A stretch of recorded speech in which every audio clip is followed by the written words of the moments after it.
यदि ना कहूँ तो स्पष्ट है। स्पष्ट है माने क्योंकि हमने इंद्रियों के माध्यम से उपलब्ध वस्तुओं को सत्य मानना शुरू कर दिया, इसीलिए जगत है। मन के माध्यम से उपलब्ध होने वाले विकारों को हमने सत्य मान लिया, सुख दुख, इसीलिए हम इसको सत्य मानते हैं। लेकिन यदि चिंतन करो तो पता चलेगा ना तो ये जगत है, ना तो यहाँ के सुख दुख है। ये बात हमने आपको बताई थी। जब हम विषयों को महत्व देते हैं तब अनेकता में फंस जाते हैं।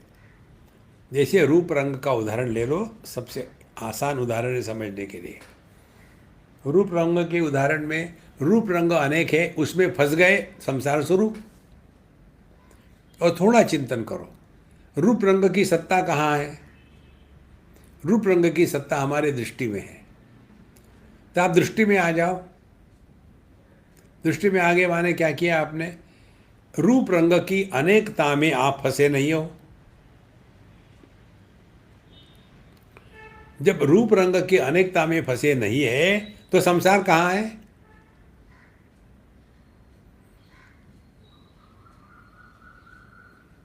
इसको लेकर के हम लोगों ने चिंतन किया है। कम से कम चॉइस दो अपने आप को, जो है बढ़िया है।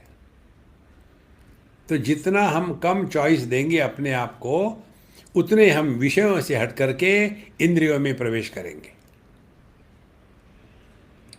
तो फिर ये विषयों का होना नहीं होना कोई मायना नहीं रखता। देखो महाराज,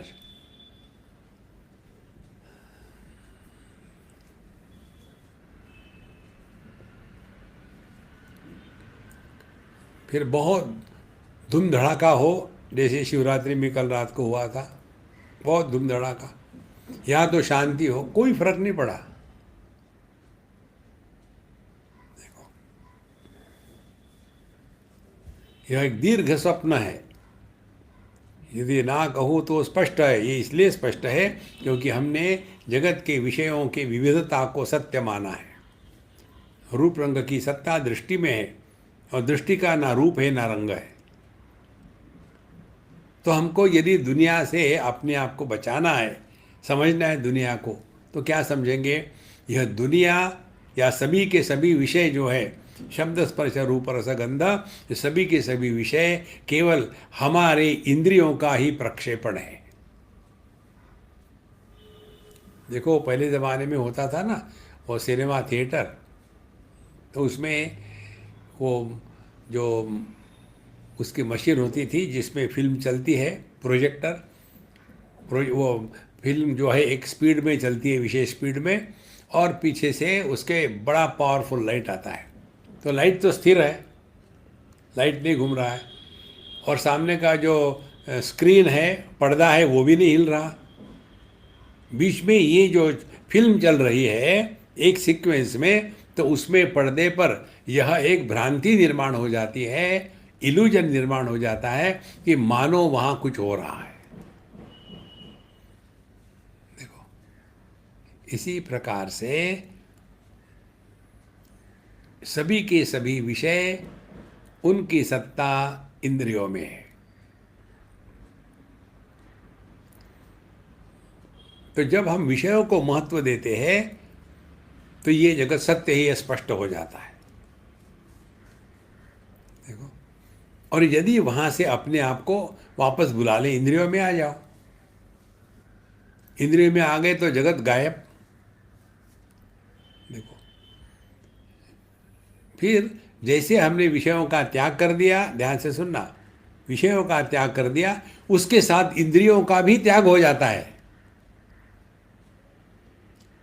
जैसे हम देख रहे हैं, हमने आंखें बंद कर ली, आंखें बंद कर ली तो यहाँ देखने वाली इंद्रिय है नहीं, और विषय भी नहीं है रूप रंग। फिर क्या बचा है? जो आंखों से दृष्टि के रूप में प्रकट हो रहा था, वो ज्यों का त्यों है, और वो है मन।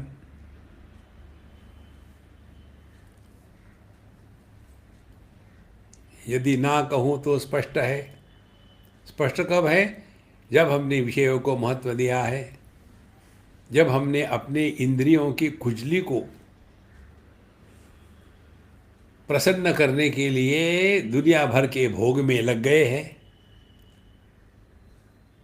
देखो महाराज,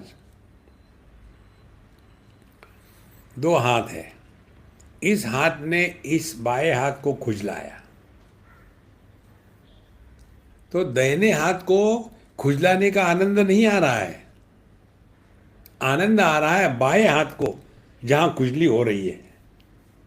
करके देखो।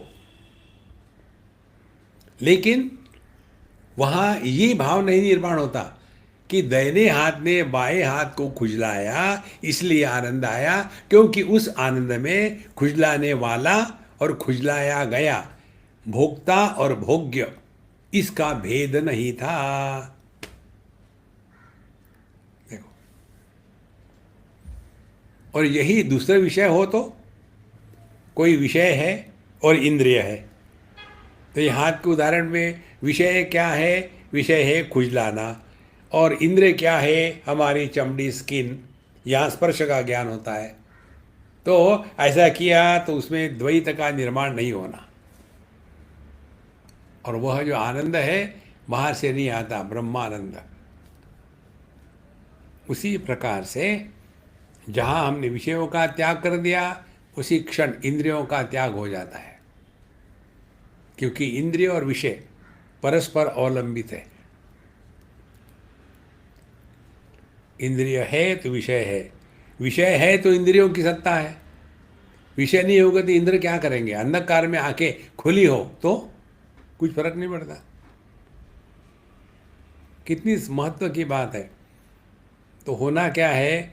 केवल विषयों के प्रति जो आकर्षण है उसका त्याग कर दिया, तो हमने दोनों विषय और इंद्रिय दोनों का त्याग कर दिया। फिर क्या हो गया हमारा? हम आ गए मन में। अब मन में आने के पश्चात फिर समझ में आता है कि मैं खामो खाम छोटी मोटी चीज़ों को लेकर के परेशान होता था।